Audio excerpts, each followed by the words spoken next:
All right, now welcome into Soul of the Skull.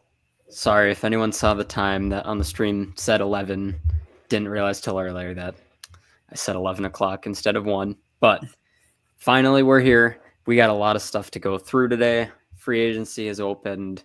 Well, the tampering is opened, which is free agency.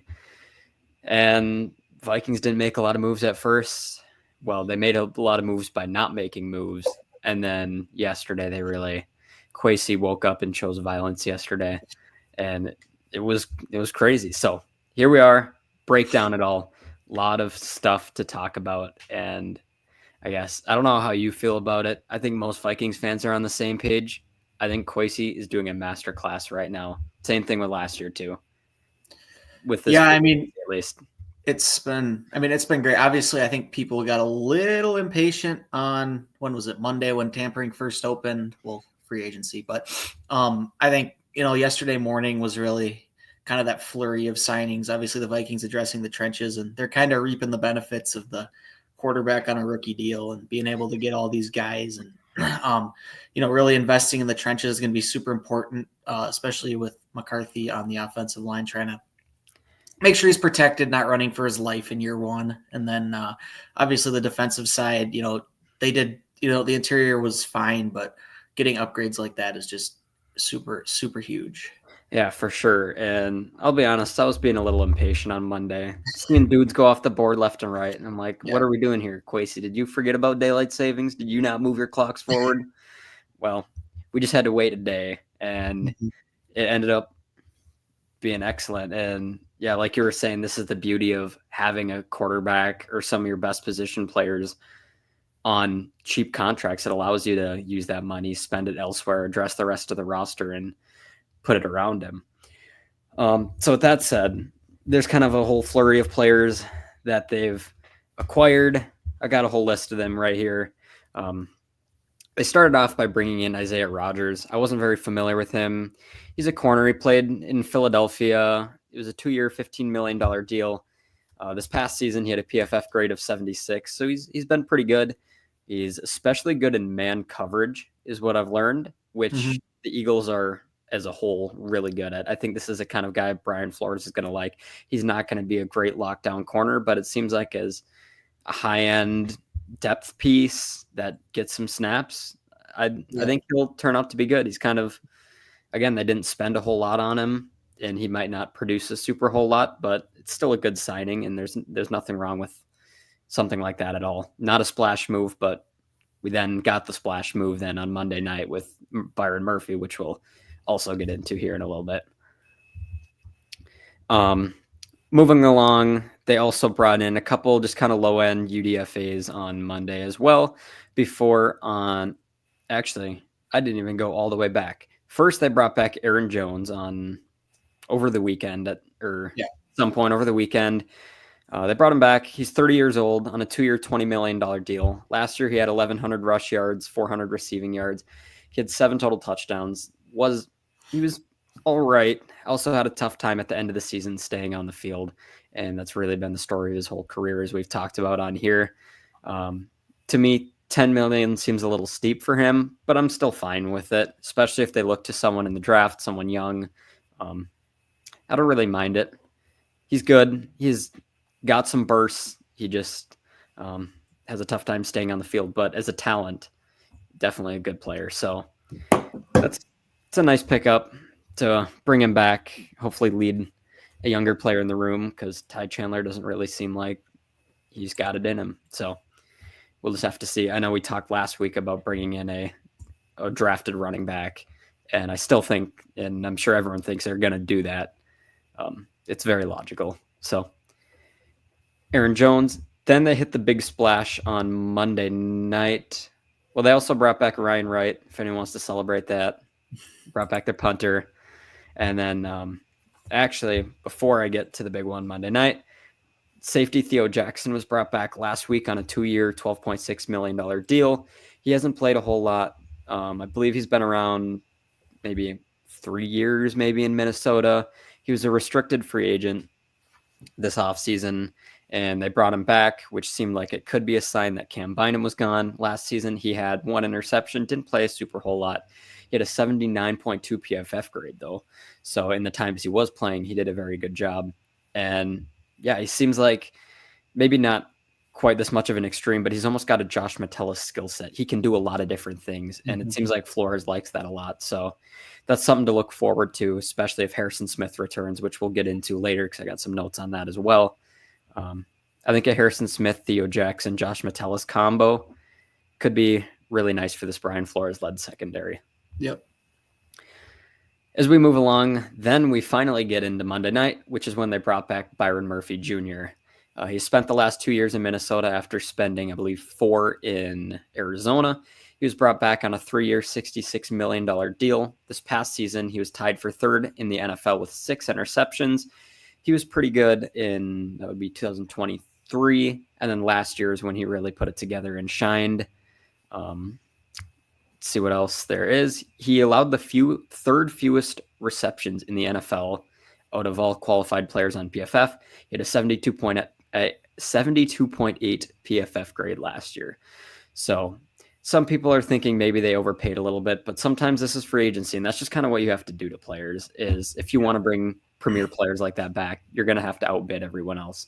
That's just how it goes. I know other Sam on the podcast, he's a big Byron Murphy guy, so he was very excited when this news broke. And yeah, it's hard for me, it's a little hard.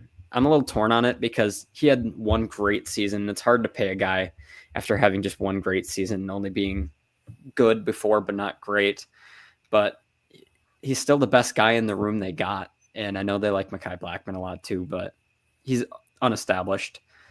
So definitely key bringing him back, as pretty much every other high-end free agent corner was already off the board early on Monday. And so you can share your thoughts. And something to keep in mind with these contracts is like they look big, but the cap went up a bunch this year, and the Vikings with these deals are betting on the cap going up again, which is a pretty safe bet because the cap seems to be going up every year. And then, so these deals do seem big, but obviously Byron Murphy, he's a guy who's familiar with the system already. He's not some new guy you're bringing in. He was probably the best corner on the market once DJ Reed went to the Lions. So, get your guy back. I think that cornerback room that you're still looking for another signing there, probably another decent one. And the Vikings still have quite a bit of cap space. And, and that's another spot. Obviously, you could look in the draft too. So that corner room is probably not finished yet, but Byron Murphy is going to be that number one guy. And then I'm hoping they can bring in someone else to be that number two guy. And obviously, once you get behind that, you have guys like Mekhi Blackmon and Isaiah Rodgers, who you just signed, and Dwight McGlothern, who could hopefully take a step in year two. So reasons to feel optimistic about that room for sure. For sure. Like you were saying, to me, that's the one thing I'd like to see is another corner in there. Doesn't matter. It can be a vet. It can be a young guy. It can be a draft pick or rookie. And it would be nice to see McGlothern pan out. You mentioned his name, and it seems like the organization sure likes him. That's the one position that I think they still, even though they've made some good moves in free agency, they were so, I don't even know what the word, they were so withered at that position that they need quite a few people. Another one I think is, we'll get into this too, is left guard. They still might need to look into that, but they like Blake Brandel. We'll get into the offensive line here in a minute though. Okay. Because they've done plenty there. So that kind of closes out the Monday signings. Then we move into Tuesday. Monday night into Tuesday, they were talking with former Washington Redskin football team commander, defensive tackle, Jonathan Allen. Former first-round pick in 2017 by Washington. He's made 2 Pro Bowls in 2021 and 22. They brought him in on a 3-year, $60 million deal. He had 3 sacks last season. He's starting to get a little older up there in age, but he's still a very productive player. And this is definitely a nice addition to this Vikings defensive line, specifically on the interior, that people have been complaining about all season because they just weren't doing a very good job. And as we're about to get into here, they brought in 2 guys. They didn't even just bring in one. They brought in 2 fairly big names here. So Jonathan Allen's a great signing, and I think he's going to be very productive for this team. This defensive, what's the word I'm looking for? This interior defensive line, Yep. at least in my opinion, this is one of their best interior defensive line combinations between Jonathan Allen, Hargrave, which we'll get into in a little bit here too, and then Harrison Phillips, and even some other guys like Jalen Redmond. They have some other depth guys too. Yeah. Between those guys, this is their best interior defensive line group that I've seen in years, honestly, from this team. Could be, potentially. Oh, tough to see. Yeah, without a doubt. And, with this interior defensive line group, last year, obviously, it was Harrison Phillips, who's still here. You had Jonathan Bullard and Jerry Tillery. That's like a pretty solid first three. The big thing that was a problem last year was obviously the interior pass rush. I'm sure you saw it on Twitter. People were talking about it, and it was a problem.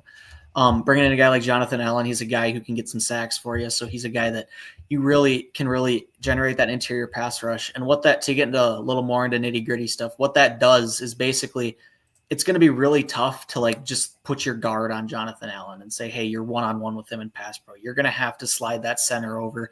You're going to have to maybe, slide that tackle over depending on where he's lined up. And what that's going to allow is it's going to allow guys like Jonathan Grenard and Andrew Van Ginkel and Dallas Turner to get these one-on-one matchups on the outside. So you can just let Jonathan Grenard go to work against a tackle instead of a guard shifting, coming over and, chipping or helping or having a tight end on that side. So having these guys is really going to help generate that interior pass rush. And we saw Pat Jones playing some in the middle on 3rd and 6 and stuff like that. And teams would run draw plays and get first down. So the days of that is kind of over with Jonathan Allen. He's a guy who can generate some pass rush and is a pretty good run stopper too. So, Harrison Phillips still might be that number one guy, but he's probably going to be only a 2-down guy. And then, Jonathan Allen he'll be a 2-3 down guy. And obviously I don't think we haven't gotten into him yet, but Javon Hargrave will also be another guy you can just kind of rotate. So keeping those big boys fresh and, well rested throughout the game is going to be really beneficial. Yeah, for sure. And to get into it a little bit, again, like we were saying, he's a defensive tackle. In his career, he's got 42 sacks.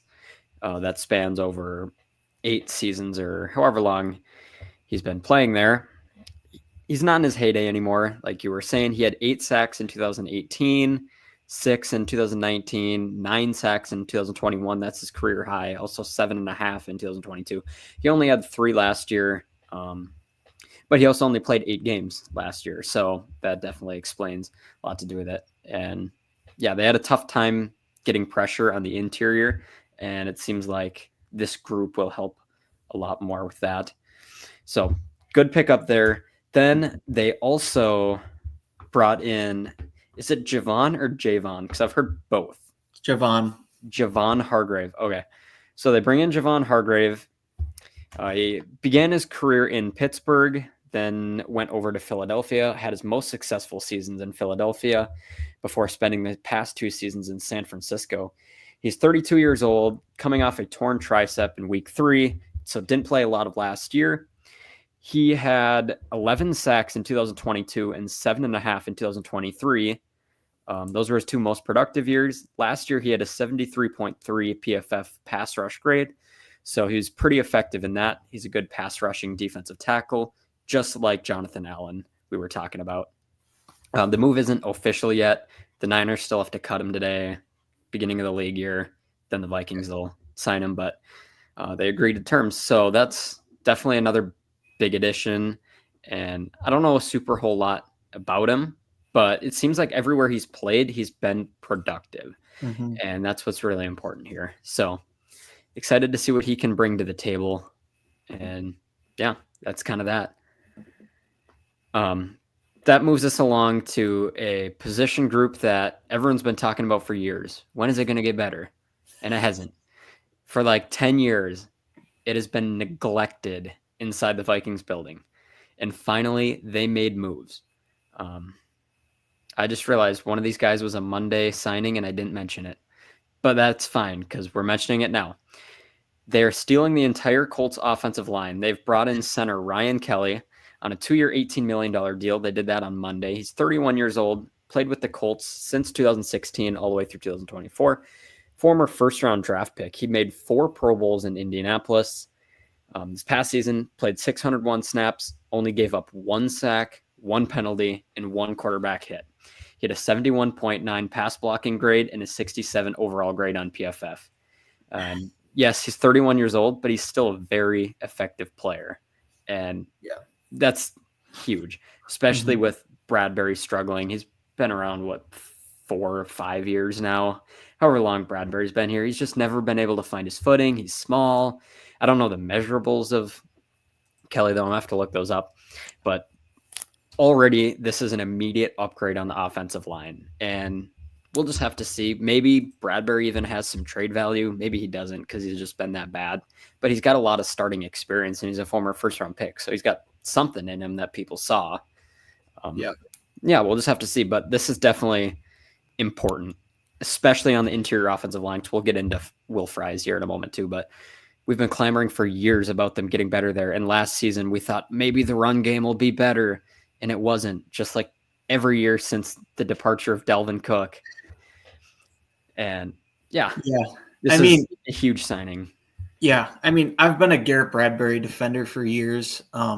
He is small. He is a bit undersized. I don't think he was as bad as people said he is. Ryan Kelly's going to be an upgrade. I think Garrett Bradbury does have some trade value. I think there are a lot of places in the league that, would gladly take Garrett Bradbury as their center because he's better than what the situation they have right now is. But yeah, Ryan Kelly's a veteran center. He's a great guy to have for JJ McCarthy. In the Vikings offense, that center's job is to set the protections, do all that stuff. And having a guy who's played every team, played against every system, played against every scheme, every, defensive line front is going to be super, super important. And have a guy who's skilled like Ryan Kelly, who's probably not as good as he once was, but having that veteran experience, to really kind of quarterback that offensive line is going to be absolutely massive. And, it's just another piece that's the Vikings are building around JJ McCarthy with, just to continue to help make sure they can maximize this team and, this team's potential under that rookie deal. Yeah, for sure. Also, looking at Bradbury's Wikipedia page, I'm learning something. He was actually originally a tight end in college at NC State, which I feel like kind of explains a lot. Yeah. I did not know that until right now. So yeah, there were some people that were joking around about him being the new tight end 3 in Minnesota or something. So I looked up their measurables. They're actually not that far apart. Bradbury, on his Wikipedia page at least, he's listed as 6'3", 300 pounds. Kelly's listed as 6'4", 307. So they're really not that much different. It just seems like Kelly's a bigger guy.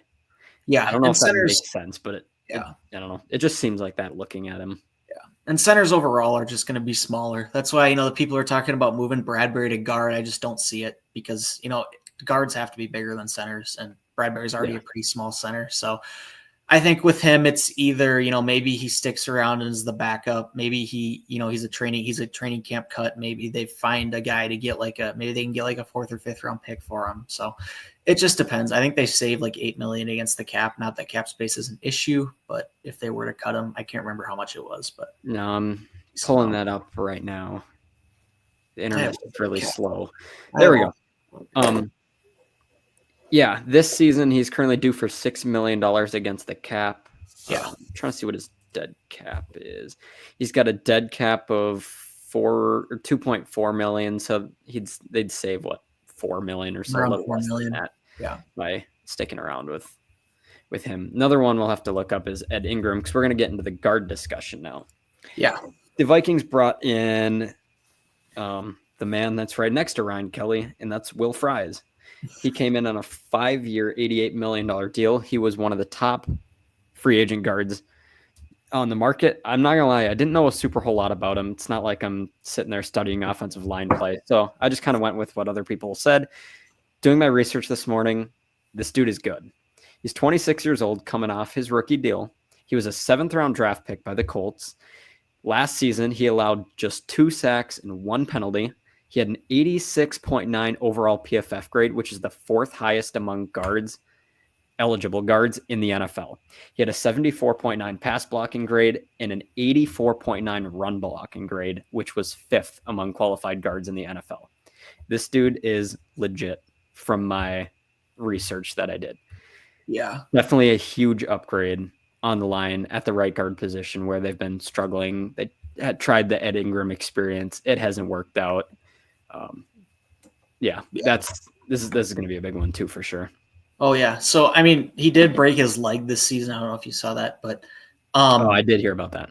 yeah. So obviously, so when it comes, I did actually look into some like these injury type things just because I was interested. The leg does tend to heal, like the bones tend to heal better than like a ligament injury. So I wouldn't be too worried about it. It sounds like he's recovered nicely, and he hasn't had any issues in that recovery. It's not like he tore his ACL or tore his Achilles or something like that. So you get him, he's a long-term guy. Obviously they signed him for 5 years, and I haven't looked at the contract structure, but I think it sounds like they'd like to have him around for that long. And obviously this guy's still a great addition.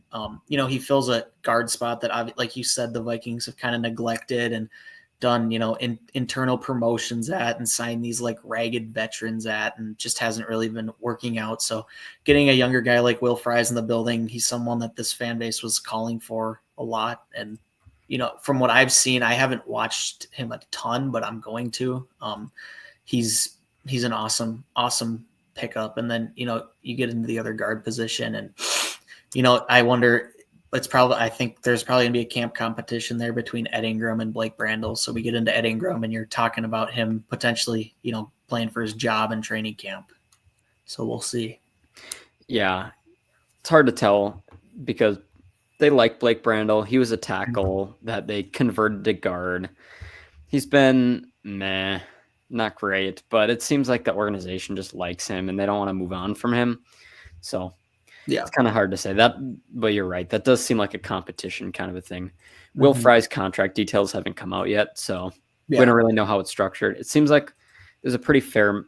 I mean, Brzezinski is cooking from what I've heard. I haven't really been looking into the details of a lot of the contracts, but typically pretty smart about him.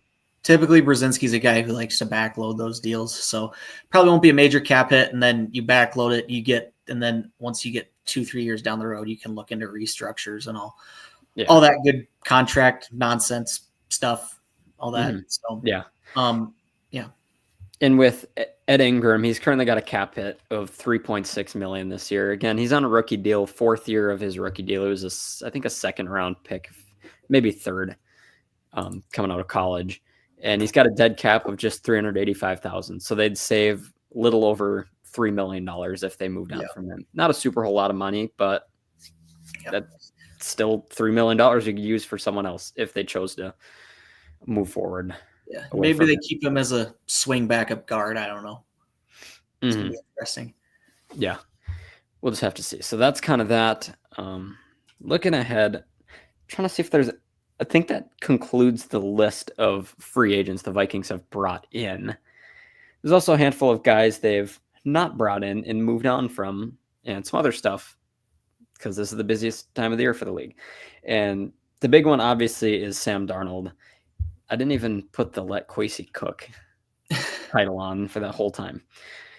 So they moved on from Sam Darnold. He went to Seattle on a 3-year, $100.5 million deal. This is the equivalent of Baker Mayfield's contract, pretty much, that he got in Tampa. And I don't know, I'm torn on it because I thought it's hard to say he's worth $33 million, but at the same time, looking at the inflated quarterback market, it's honestly kind of a discount for the Seahawks. We got Dak Prescott, Joe Burrow, Mahomes. Well, Mahomes is special, but like some of these other guys, Dak Prescott, for example, and Jordan Love, they're good or great quarterbacks, but they're not like crazy elite guys. And they're making like $60 million a year. Think about that and compare it to the fact that Sam Darnold, granted, he melted down at the end of the season, but he was a serviceable guy who was in the MVP conversation until the end of the year. And he got half their contracts. That's kind of crazy to think about. Yes. The value. And if you're someone that doesn't like Darnold, I understand that you could think $33 million is a lot of money, and it is. But then when you think about it like that, it's really not for the production the Vikings got out of him. If Seattle gets that, good for them. That's essentially the Baker Mayfield. It's almost exactly the Baker Mayfield deal that he got after his resurrection season in Tampa. So, the Seahawks probably followed that blueprint. And, I'm going to root for Sam Darnold in Seattle. I mean, you have Seahawks have a fan in me because of that now. Obviously, the Vikings are going to play them, so that's going to be a fun game. But, yeah, I mean, I think it's a good get for the Seahawks. It's going to be interesting to see. Me and Joel were talking before we started recording how there's a lot of former Vikings coaches on that offense. So it's going to be interesting. I'm excited. I hope he does well there. It'd be really, really fun to see him continue to just kind of keep growing, although we'll see what happens. Yeah. And something I saw, whether it's real or not, I saw on Twitter the other day that the Vikings offered him a 1-year, $25 million deal. That's not very surprising. That's exactly what I expected. Yeah, the Vikings to offer him was something like that. Yeah. If he takes it, good for the Vikings because they just got they got a lot of production out of for cheap, but it's no surprise he didn't do that. So that's kind of that. And we've talked about here, it's a good move to move on from Sam Darnold. He was a good quarterback. It's nothing against him really. But I mean, when you got JJ McCarthy waiting to take the field, why would you waste that contract value? This is why they can bring in so many guys, like we talked about at the beginning of the episode, because of having that value on a rookie contract like his. Something else that wasn't originally in my plans, but we can mention it. Aaron Rodgers. So the Aaron Rodgers has been connected to the Vikings, and he's also been connected to the Giants and also the Steelers as well.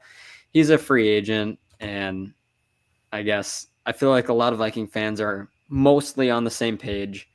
No to Aaron Rodgers. No way. I don't know how old he is. He's cooked. I'm sorry. There's nothing else to say. And he's just a locker room cancer. He's cantankerous. He's weird. Everything about him is just a no. And I just think it's funny when teams, or I just keep seeing fans, non-Viking fans, be like, oh, who are the Vikings going to bring in a quarterback? Not to be like a backup, but like to be a starter. Well, they moved on from Darnold. Who are they going to have replace him? They don't need anyone. They have JJ McCarthy waiting there. If he's not healthy the first couple games, okay, then we can have another guy come in. That's totally fine. But you can like JJ McCarthy, or you don't have to like him. But with the team they're building around him, there's no reason he can't be great. Yeah. This is what free agency is for. This is what rookie contracts are for. Okay, I'll keep moving along after that rant. Just speaking on Rodgers, I think there's people pushing that narrative because they want it to be like the whole Favre thing. This is a completely different situation from Brett Favre.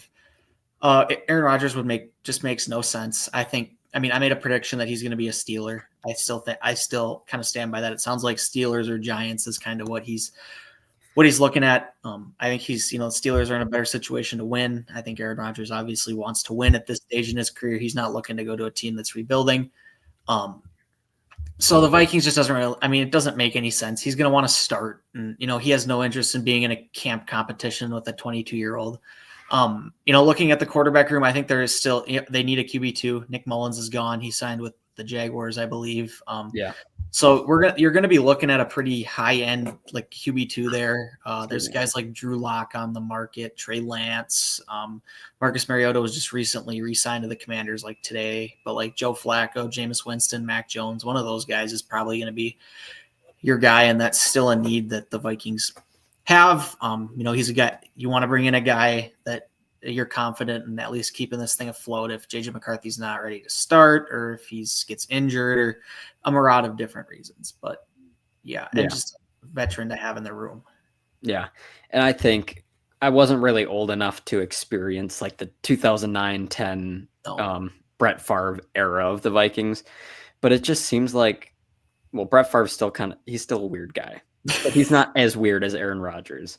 Aaron Rodgers level weird is like, he's an interesting. You never want to reach that. He's an interesting dude. And, with the Favre situation, it was I went down like a Brett Favre Vikings rabbit hole at one point. and it was like he was brought in because the Vikings were having a QB competition between Tavares Jackson, which may he rest in peace, but and I can't remember who the other guy was, but it sounded like they were just balls like skipping off the turf at training camp, and it was pretty clear neither of those guys were starting level quarterbacks. So the Vikings just kind of said, hey, we have to go out and grab a guy like Brett Favre, and that's not the case right now in Minnesota at all.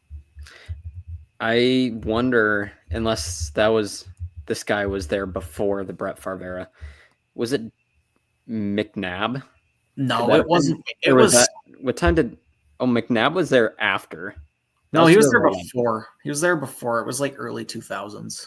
Got it. Okay. And then 09 was there was a.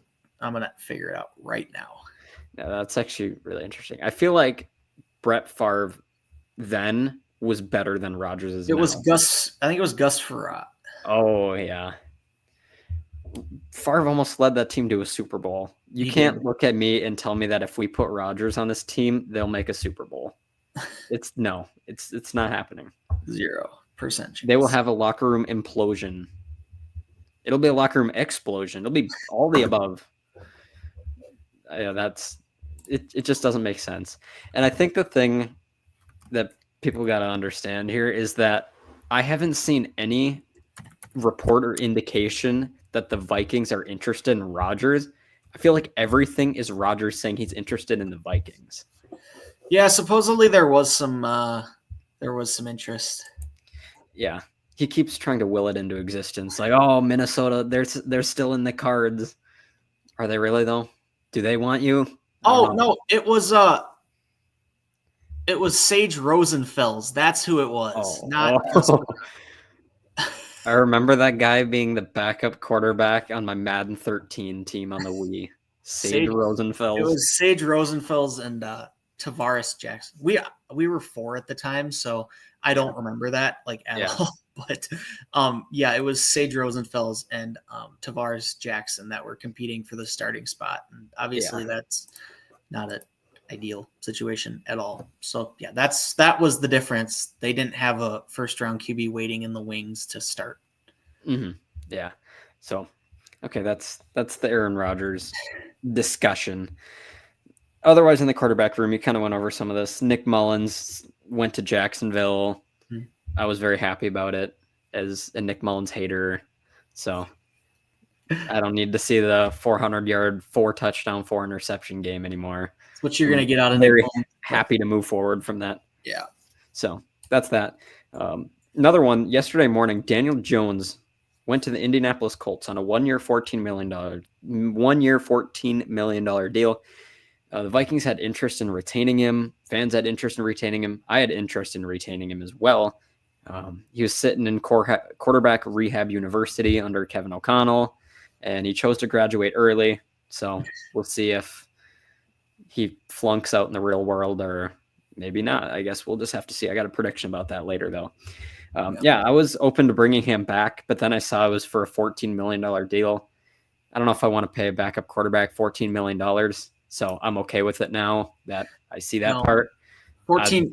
Other options I'd rather bring in. $14 million deal basically means you're competing for a starting job. Yeah. That's even a little more than, even with inflation, that's a little more than the Darnold deal last year. So, that means there's probably be a legit QB competition in Indy coming up here. And if it was 1 year, $8 million, I would have been sure, that's probably, that's the number, around the number I would expect the Vikings to bring their backup quarterback in at. So we'll see. Would have been nice to keep Jones obviously in the system. Not a big loss by any means, but there's other options around, and we'll kind of talk about that later. I got one, and we'll go through that. It is kind of funny to think about, though. Like you were saying, Daniel Jones got $14 million here to probably compete for the starting job with Richardson. Sam Darnold only got $10 million, and it was fairly clear who was going to be the starter. Yes, there was a competition in camp between McCarthy and Darnold, but for the most part, it seemed like it was probably going to end up being Darnold, or at least for the beginning of the season. It was probably going to be Sam Darnold. So for $10 million, the bargain of that is one of the greatest bargains I've ever seen. Yeah. So that's that. Moving along, joining Nick Mullins in Jacksonville is, in Kevin O'Connell's words, best third tight end in the NFL, Johnny Munt. So I guess we'll leave that there. Then joining Daniel Jones in Indianapolis is Cam Bynum. He went on a 4-year, $60 million deal.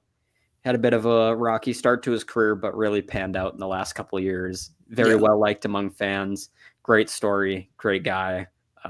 Too bad they couldn't make it work out, but wishing him all the best out in Indianapolis. And yeah, Matt in the group chat was right. How did the Colts just suddenly find out how to sign free agents? They're going crazy. I haven't seen this in years, and they're signing dudes left and right, splash names.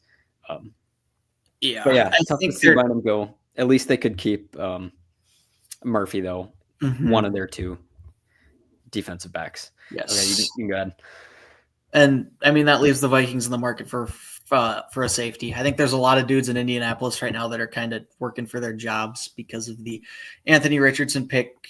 I'm not giving up on him yet just because it's only been 2 years and he was injured for one of them. But if that pick doesn't end up panning out, you might be seeing some guys getting fired there. So I think even if Daniel Jones wins that starting job, that's pretty telling. Yeah. We'll see. But yeah, a safety. I think the Vikings are still going to go out and get a safety, whether it's in the draft or free agency. We'll see. There's still some names on the board. So that brings me an idea. What if Daniel Jones wins the job? They decide they don't want Richardson. They send him to the Vikings and he joins quarterback rehab university. We know they had interest in him in the draft. That was the same. When was he drafted? 2023. So that would have been the Kwesi and Kevin regime. Mm-hmm. It's an idea. Yeah, there was definitely interest. I don't know how much sense it would make just because of McCarthy already being here. They got their guy, but it depends. Maybe if he's a cheap deal, they sign him to come hang out here for a season like Daniel Jones. And I don't know. That's too far down. That's far down the road, though. For sure. But for the future of his career, it almost might make sense to do something like that. Like, you got potentially 10 plus years ahead of you. Let's take 1 year to just sit back and attempt to fix your issues so that you can be great in the future for another team or wherever he ends up. That's just an idea. But then a couple other just kind of depth guys. Patrick Jones went to Carolina to join. DJ Wanham actually also plays out there. Yep. And then Trent Sherfield this morning or last night went to Denver, and it's not really much of a loss, but whatever. He'd always be solid for one catch for 15 yards per game. Yeah, that's solid blocking. He was a guy. He was a good blocking receiver. Good special teamer. Obviously, that's a role that's replaceable. That's another. They'll probably bring in some veteran receiver that can block or something like that. So yeah. There are also a handful of other former Vikings that are free agents on the market. The biggest one is Cam Robinson, the left tackle that they acquired after Darrisaw got hurt. He's still on the market. He'll probably be eligible for a comp pick once he gets signed. We'll just have to see what happens with him there. On that note, the Minnesota Vikings have been gifted a third-round pick from the comp people. The 97th overall pick for Kirk Cousins is the first comp pick of the draft this upcoming in like a month and a half from now. Yep. Also, potentially we'll have the first comp pick next year. So we'll just have to see. Pretty good chance of that because of the Darnold. Yeah. Darnold's been the biggest contract so far, and I don't think there's anyone that's going to top that. Yeah, no. Another key that I've been noticing, both Jonathan Allen and Hargrave, both were cut by their team and brought in by the Vikings, which means they're not eligible for comp picks, which helps the Vikings case because they don't go into that formula. So that's also they're not compensatory. W. Kwesi for that. That definitely helps a lot. So that's kind of that. And then Harrison Smith is the next thing on my agenda. He's got a void year in 2026. He's under contract this year, but on Friday of this current week, so in 2 days from now, he has a $25 million base salary for 2026, which gives him a cap number of like 26 million or something. It becomes guaranteed on Friday. So they'll have to make a decision. Either he retires and I don't know, they figure out, I don't know what happens to contracts when guys retire, or otherwise they'll restructure his deal somehow, maybe convert it to a signing bonus and spread that money out. Years, or something like that. Yeah. So we'll just have to see. So yeah, everyone I don't think he goes to another team either. I think it's either he's back or is retiring. So yeah, expect an announcement within the next few days on that. Yes. Another former Viking to watch is Kirk Cousins with the Falcons. He has a $10 million roster bonus that becomes guaranteed on Sunday. So either the Falcons hang on to him and eat it, which would be dumb, but it's also the Falcons who gave him that money. So you really don't know what to expect. He's been linked to the Browns as well. We'll just have to see. They brought in Kenny Pickett, but it's also Kenny Pickett. So we'll see what they roll with there. Yeah. I've talked a little about this in the group chat, and this seems pretty torn among Viking fans. As a Kirk Cousins hater, I'm advocating for a Kirk Cousins return as a backup, only as a backup, though. I would not mind it. I know there's a lot of people that don't agree. He's going to look for a starting job somewhere, though, because I've been a Kirk Cousins defender since 2018. Avidly defended that man with my life, which is I don't think he's going to come back. I think that ship has sailed. Obviously, Kirk, thank you for your time, thank you for everything you gave to the organization. But like you said, I mean, there's going to be a team out there, whether maybe the Titans or I think it's probably the Browns, that are going to look at Kirk Cousins and say he's better than their current situation they have. And he'll come in, start. I mean, as a Kirk Cousins optimist, I'm hoping he still has some good football left in him. So we'll see, but I don't think him to the Vikings unless we're in like July or something and he's sitting there on the market and just it's going to come in for like a 1 year, $5 million deal. Yeah. I don't think it happened. I don't think there's a reunion this year. Yeah. Unless he gets a starting opportunity, which he would take, understandably. Yeah. I could see him coming back, but only if he doesn't get a starting opportunity. Yeah. He spent 6 years or however long he spent, 5 or 6 years in Minnesota. He's probably still got people that live here. He loves the community here. He said that many times. He was kind of mixed here, but there was a lot of people that liked Kirk Cousins here. And yeah, this is words that a couple years ago, you guys never would have heard me say at the beginning of this podcast, but I would not mind a Kirk Cousins return. The issue that I had with him wasn't against him as a player. He's a great player. I just am not a fan of paying him elite money for a non-elite player, and that's what he always commanded. If he's willing to have a significant drop in salary, I would be okay with bringing him back because, he's got experience in the system. I wouldn't mind, say McCarthy gets hurt or something happens, I would not mind throwing Kirk Cousins out there for a few games. He's got a lot of experience and he knows what he's doing and he's pretty good at it. Until this last year, then he wasn't. But that's why that's that. But I don't foresee it happening. No. I only foresee it happening if he doesn't get a better chance somewhere else. So that's kind of that. Otherwise, that does it for that. I'm not sure if they're trying to think what else is kind of major around. That was the end of my list of different notes relating to things. Comp picks, free agents, Kirk Cousins, Vikings news. Former Vikings defensive tackle Michael Pierce retired this morning. I don't think anyone cares, but just so you guys know. He did retire, yeah. So that's that. Otherwise, yeah, I think that's kind of about it for that.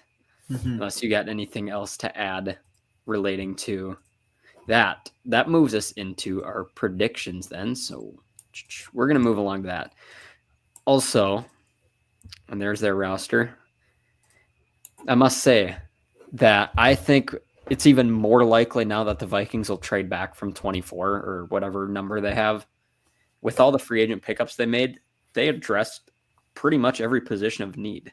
Yeah. There's more they can do, but I could see them moving back for sure and acquiring more capital.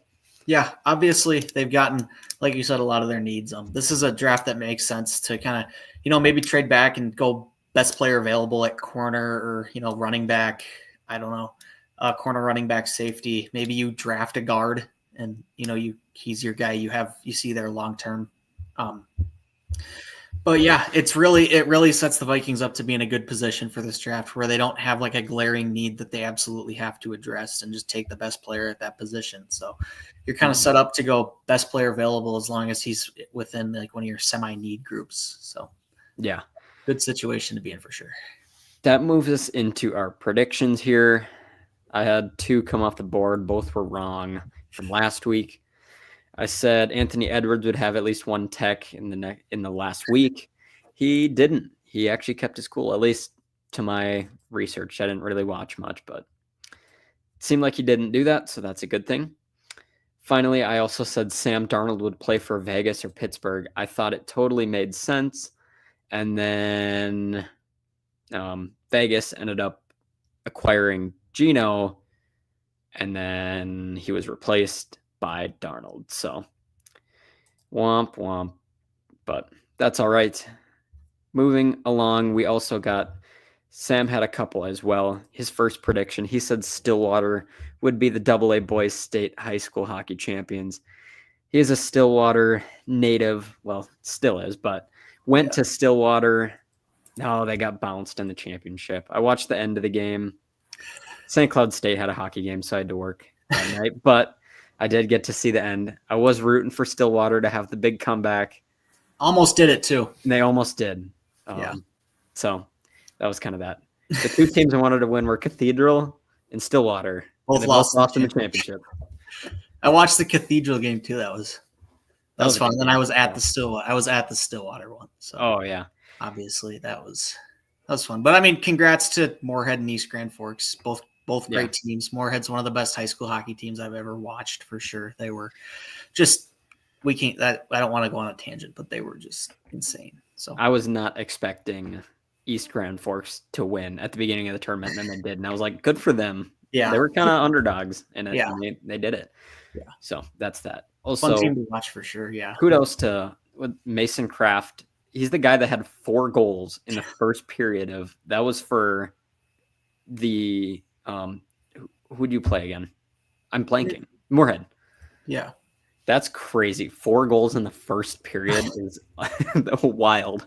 Yeah. And I mean, it was really 3 because the first one went off. The first goal they scored went off his stick, and then it bounced off one of our players' skates and went right into the net. Oh, yeah. So, but I mean, it's still, even if it's just 3 goals, that is insane. Still wild. He could have scored a 5th. He had a wide open net and hit the post on one of them. So it's just, I mean, he's a phenomenal player, and he's going to go far. I was torn in the AA game because I wanted Stillwater to win for your sake, but at the same time, Spuds is a great mascot name. You can't deny Spuds. Potatoes. So, in my opinion, it was kind of a win-win situation. Either the Spuds are going to win, or my buddy Sam's team's going to win. Yeah. So. Like I said, good for them. Deserving champ. Overall, the best team in the state all year. So maybe next year we can do a state high school hockey tournament breakdown podcast. I'd be fun, actually. I've started watching it more and more the past few years, and I'm hooked now. Like I went all 3 days Stillwater played, and I even would stay for the game after and just watch it. It's just phenomenal. I had never gotten into the tournament until last year, and now I'm like, I was missing out for years. What was I doing? It's good time. Oh yeah. Great hockey. Yeah. Good time. And that's that. Then you also had a Darnold prediction. Didn't quite happen. That was pre the end of the season, I think. But maybe not actually. I don't recall. Actually, yeah, it was. Because we didn't film an episode for how long, and it wasn't last week. So that was before the end of the season. You also said last week Garrett Bradbury will not be cut by the Vikings. That is slowly creeping more toward becoming wrong. But you never know. Yeah, I didn't think the Vikings were going to sign a starting center. So that was a surprising. I mean, I'm fine with it, but that was a surprising sign to me. I thought they were going to let him play out his contract. This defensive lineman one is also looking pretty unlikely now. Although, I mean, they could still. Seemed likely until yesterday, and now they're beefing up. So I'm still pretty confident in my Aaron Rodgers to the Steelers prediction. Like I've talked about, that just makes sense. All right, I'll kick us off. I made 4 because I felt like 4. First one I made, Aaron Rodgers' decision will not be made until March 26th or after, which is 2 weeks from today. There was a report this morning that it may take weeks or months for Rodgers to make a decision.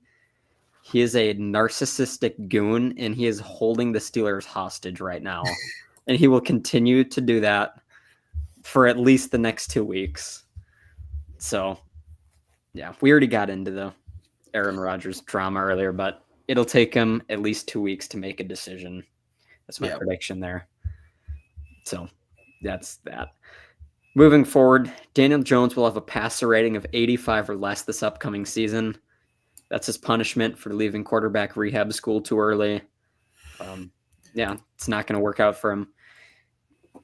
Colts have 2 guys competing for quarterback jobs. The battle of mid. Neither. So, that's Gardner Minshew versus Aiden O'Connell all over again.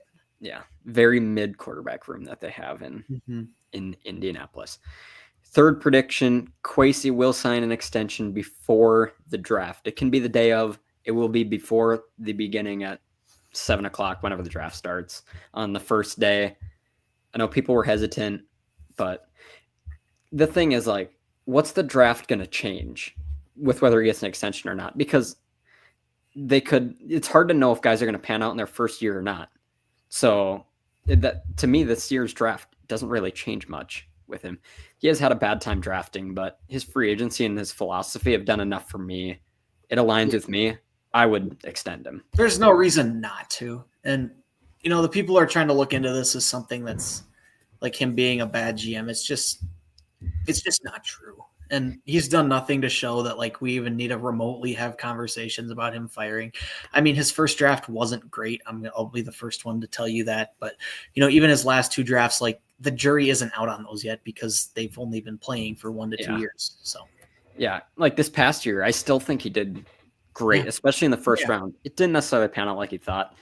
But now they have McCarthy and they have Dallas Turner, who was one of, if not the top prospect on the defense in that class. Didn't work out first year, but he was a rookie. I don't even think it's not that he didn't work out. I just think, they have 2 phenomenal guys in front of him. I think he's just going to continue to get better. And I think they got so much depth anyway that it was just hard for him to find the field, because who else are you going to take off? Grenard or Van Ginkel? No, because they're good guys or good players. So and then Pat Jones had a career year too. So and then and I think a lot of people fault him for Lewis Cine, including me. But at the same time, if I remember right, I'm pretty sure he still had Spielman scouts for the most part for that draft. And we know Spielman had a tough time with some stuff too. So you can't really fault him for that. He just got thrown into the position like a couple months before. Yeah. So that by that time, and how scouting works by that time, honestly, a lot of those scouts already have their like reports done on a lot of guys, and they have value. Yeah. Pretty much. So that's kind of that. So let's get it done, guys. Finally, fourth and final prediction. Sam Darnold will not start all 17 games for Seattle this year.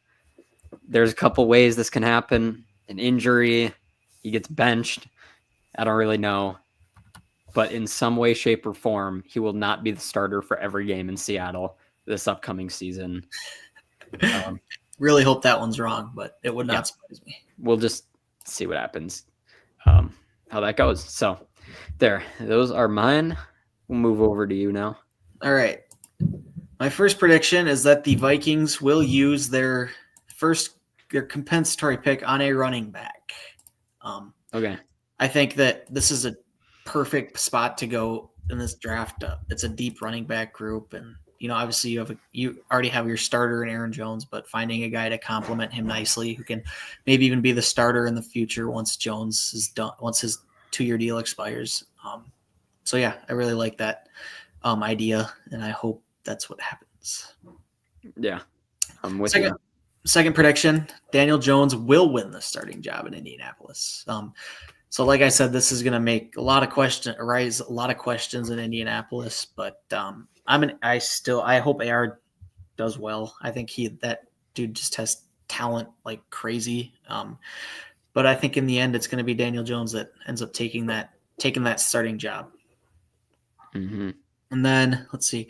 My third is that the Vikings will have a top 3 scoring defense in 2025. So we're ways out, obviously, but I think with the upgrades made in this free agency and hopefully in the draft too, it's going to be. I think this defense is going to be really, it's going to take us back to the 2017, 2018 Vikings defense days where they're just smothering people. Yeah, this defense was great, and they've only gotten better. They've lost, obviously they lost Bynum like we talked about. But aside from that, they've only added guys and made themselves better. There's no reason they can't elevate even more. And even last year they were, I don't know about in scoring, but they were they were good. Top 10 defense. 10 sure. Plus top 10 defense in most categories. Yeah. So there's no reason they can't be top 5 or beyond. So there's our predictions. Also, here's the standings. I didn't show them. We're the only two that actually have standings. And both 0 for 2. We're both 0 for 2. So the other guys haven't had anything come off yet. So that concludes predictions. That concludes our episode. Last random discussion point. I bought this the other day and it came in. This is a Mini Pocket Pro Winter Warrior helmet. One of that's cool. Show it on the TV. 525 here on the computer. It's one of 525. Now this brings the dilemma. As a collector, do I keep it in the package and keep value so I can sell it someday since it's the limited edition? Or am I a fan and I open it because I don't really care? What do I do here in this position? I've gotten mixed reviews from people. Well, how much do you really think it would be worth? It's hard to know because these Pocket Pro helmets, they've only ever been made in like the standard models. So like the normal helmets that a team wears for pretty much every game. They've never made alternate ones, like officially licensed ones. Everything's been custom ones until like now. This is a new thing this year. I bought this. The original cost was $10 on like the Riddell website or however you say it. I would have bought it for that had I known they were selling them, but I didn't find it. That was in like kind of, I think over the winter they started selling these and I didn't know that. So I didn't see this until last week. So I bought it on eBay for $30. So already a significant price hike from what it originally was listed. Give this 5 years. Who knows what this could be worth? So what's I don't know. If anyone in the comments wants to inquire or give their input, I should say, feel free to. What should I do with this? You got any opinions on this? I don't know. I'd open it and put it on my shelf, honestly, probably. Yeah. But it's up to you. If you really think you can, if you think you can flip it for a profit one day, you could just leave it in there. I could. I might just do that because, like, whether it's in a package or not, I'm still looking at it. Yeah, so exactly. It's kind of a cool package. It's not just their normal ones. It's got kind of a gold shine on it, and it looks nice. So we'll see what ends up happening. Maybe I'll give an update someday on here what happens. But now that I think does it for this episode. Unless you got any final closing thoughts, that does it for this one. So thank you everybody for watching. We'll see you again hopefully soon. Hopefully next week we can make it work again. And as always, keep up with all the Vikings. Aaron Rodgers better not be one. And that does it for this episode. So have a good rest of your day, everybody. Peace out. And as always, SKOL Vikings. We'll see you guys next time.